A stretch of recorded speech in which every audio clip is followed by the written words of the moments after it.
Otep à tous. Bien-aimés frères et sœurs, le Premier ministre espagnol a jeté un pavé dans la mare au Parlement européen. Le Premier ministre espagnol est venu expliquer aux Européens que ce qui se passe au Liban, ce n'est pas une offensive, mais c'est plutôt une invasion. En d'autres termes, le Premier ministre espagnol met sur le même pied d'égalité la situation en Ukraine et la situation au Proche-Orient, au Moyen-Orient plutôt. C'est-à-dire qu'il y a un agresseur et il y a un agressé. En d'autres termes, c'est ça ce que ça veut dire.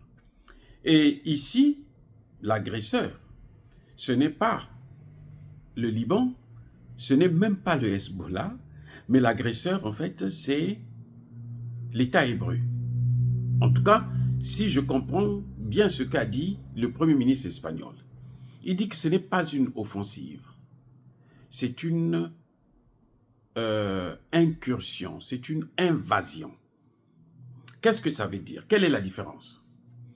Une offensive, c'est-à-dire que c'est lorsque vous êtes attaqué, quelqu'un vous attaque, il vient, il prend une partie de votre territoire. Il envahit votre pays. Et maintenant, vous vous préparez et vous lancez ce qu'on appelle donc une offensive. Vous contre-attaquez pour repousser l'ennemi hors de votre territoire. Vous voyez, je ne sais pas si vous voyez bien, si je m'explique très bien. C'est-à-dire, en ce qui concerne le Liban n'a pas attaqué l'État hébreu. Mais le Premier ministre Netanyahou a organisé, a pris son armée, il est allé rentrer avec son armée en territoire libanais. Donc à ce moment, pour le Premier ministre espagnol, Pedro Sanchez, c'est une invasion. Ce que fait Israël, c'est une invasion. C'est-à-dire qu'Israël veut occuper le Liban. Voilà, c'est ça que le Premier ministre est en train de dire. Israël veut occuper le Liban et il trouve que ce n'est pas normal et il demande à l'Europe, l'Union européenne, d'agir, de ne pas laisser faire. Parce que ce n'est pas normal que ça se fasse ainsi. Eh oui, ce n'est pas normal. Si, et en quelque sorte, il est en train de dire, si nous condamnons la Russie, parce que la Russie est venue rentrer en Ukraine, là, je ne regarde pas d'abord l'aspect sécuritaire, parce que les gens avertis, les experts savent que la guerre en Ukraine n'a pas commencé en 2022. Ça a commencé depuis 2014, lorsqu'il y a eu le coup d'État en Ukraine pour faire venir les nationalistes au pouvoir et où on a commencé à massacrer les populations du Donbass, qui sont russophones, c'est-à-dire qui parlent russe, qui ont des origines russes. Et c'est là que tout a commencé, c'est là que la guerre a commencé. Parce que ceux qui parlent russe, ce sont des Russes.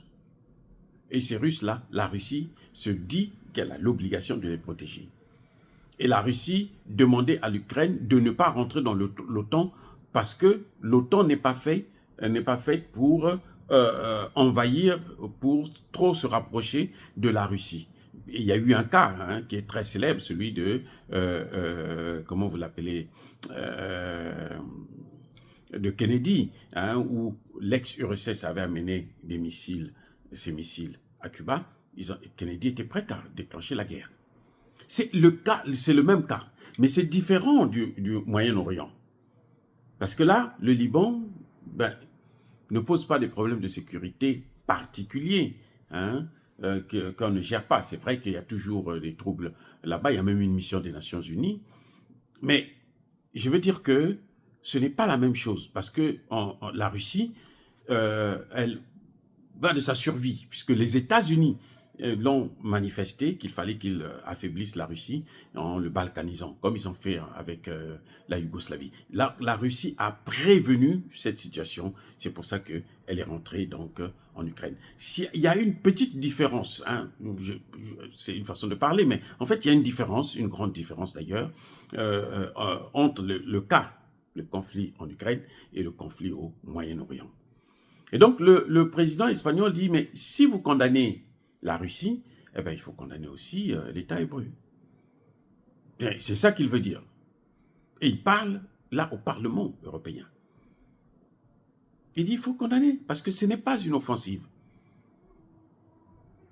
Même si on peut comprendre le cas du Hamas, mais même le Hamas n'avait pas occupé. Le Hamas est venu à poser un acte, un terreau.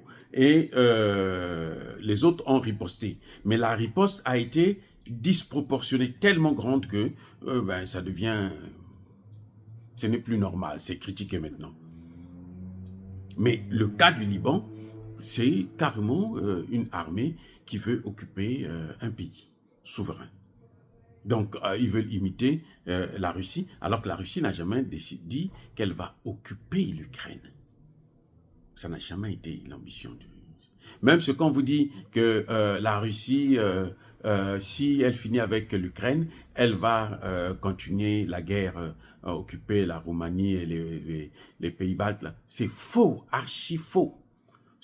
L'Occident, c'est un empire de mensonges. C'est pour ça que, ouais, vous avez vu, ils ont menti à la Russie. Ils ont dit à la Russie que non, mais écoute, nous, pour aller, on veut installer nos missiles en Roumanie, c'est pas contre vous, c'est contre l'Iran. Vous vous rendez compte le mensonge, comment il est tellement grossier, alors que tout le monde sait que c'est contre la Russie. Et c'est ça que la Russie ne voulait pas pour le cas de l'Ukraine. Elle dit non, mais je suis encerclé, je risque d'être encerclé et je ne peux pas bouger. Non, non, non, non, il faut que je prenne des dispositions. Donc, il y a une différence avec Israël. Mais le Premier ministre espagnol, lui, il dit non, ça, c'est pas normal, c'est condamnable. Et dire cela, c'est inciter à la haine ou à la violence? Non, il y a colère, il y a mal, mais encore une fois de plus, bien-aimés frères et sœurs, je persiste et je signe, soyez bénis, abondamment bénis, par le Dieu des Kémites et par nos ancêtres évangélisés, mais que tous ceux qui persécutent le continent africain le pillent et le déstabilisent, qu'ils soient noirs, blancs, chinois, arabes, juifs, indiens, qui qu'ils soient punis, maudits, foudroyés, neutralisés, écrasés, effacés par le Dieu des Kémites et par nos ancêtres évangélisés. Vive l'Afrique éternelle, j'ai dit et j'assume.